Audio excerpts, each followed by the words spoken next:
Hello friends, welcome to மல்லி உலகம். இன்றைக்கி நம்ம ரொம்ப டேஸ்டியான திண்டுக்கல் மட்டன் பிரியாணி எப்படி செய்யுதுன்னு பார்க்க போகிறோம்.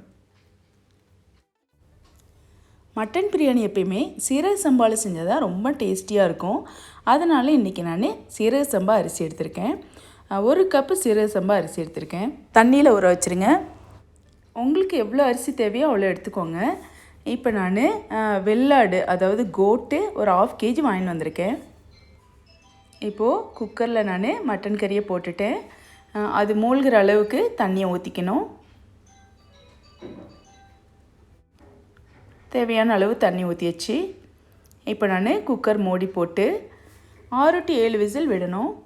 இப்போ மசாலாவுக்கு கேஷ்யூ நட் 7 எடுத்திருக்கேன், கொத்தமல்லி விதை, மிளகு 1/2 டேபிள் ஸ்பூன், ஜாதிக்காய் 1/2, பிரிஞ்சி இலை 1, பட்டை 1, அன்னாசிப்பூ 1, ஏலக்காய் 3, ஜாதி பத்திரி 1, கல்பாசி 1 ஸ்பூன், சீரகம் 1/2 டீஸ்பூன், சோம்பு 1/2 டீஸ்பூன் எடுத்து கரகரப்பாக மிக்சியில் தண்ணி விடாமல் அரைச்சிக்கணும்.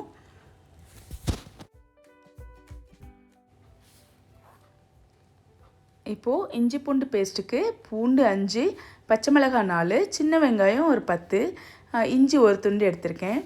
இதையும் தண்ணி விடாமல் நைஸாக அரைச்சி எடுத்துக்கிறேன்.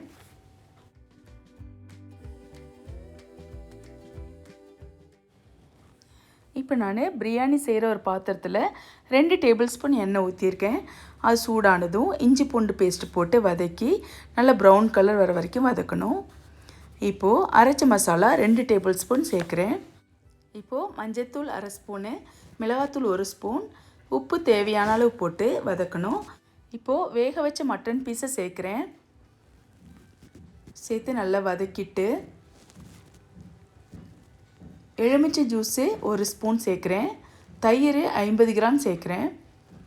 இப்போது கொத்தமல்லி தழை, புதினா எல்லாத்தையும் சேர்த்து மீதி இருக்க தண்ணியை விடுறேன்.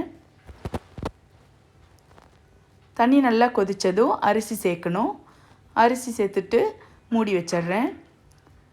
1 டம்ளர் அரிசிக்கு 2 டம்ளர் தண்ணி சேர்க்கணும். இப்போ பாருங்கள், முக்கால்வாசி வெந்துருச்சு. இப்போ கொஞ்சம் நெய் சேர்க்குறேன். மீதி இருக்க புதினா கொத்தமல்லியெல்லாம் சேர்த்துட்றேன். இப்போ ஒரு தோசை கல் வச்சுட்டு அதுக்கு மேலே பிரியாணி பாத்திரத்தை வைக்கிறேன். வச்சுட்டு ஒரு வாழை இலை இருக்கு இல்லையா, அதை கழுவிட்டு அந்த அரிசி மேலே நல்லா மூடணும். கொஞ்சம் கூட கேப் இல்லாமல் மூடிட்டு அதுக்கு மேலே ஒரு ஃபாயில் பேப்பரை வச்சு நான் மூடுறேன். உங்களுக்கு ஃபாயில் பேப்பர் இல்லைன்னா பரவாயில்ல. இப்போ மூடி போட்டு சிம்மில் 30 நிமிஷம் ஆகிடுச்சு. இப்போ நான் இலையெல்லாம் எடுக்கிறேன். இப்போ பாருங்கள், சூப்பராக வெந்துருச்சு பிரியாணி. ரொம்ப டேஸ்டியான Dindigul style mutton biryani ready ஆகிடுச்சு. நீங்கள் கண்டிப்பாக வீட்டில் செஞ்சு பாருங்கள். செஞ்சுட்டு கமெண்ட் பண்ணுங்கள். இந்த வீடியோ பிடிச்சிருந்துச்சின்னா மறக்காமல் சப்ஸ்கிரைப் பண்ணுங்கள்.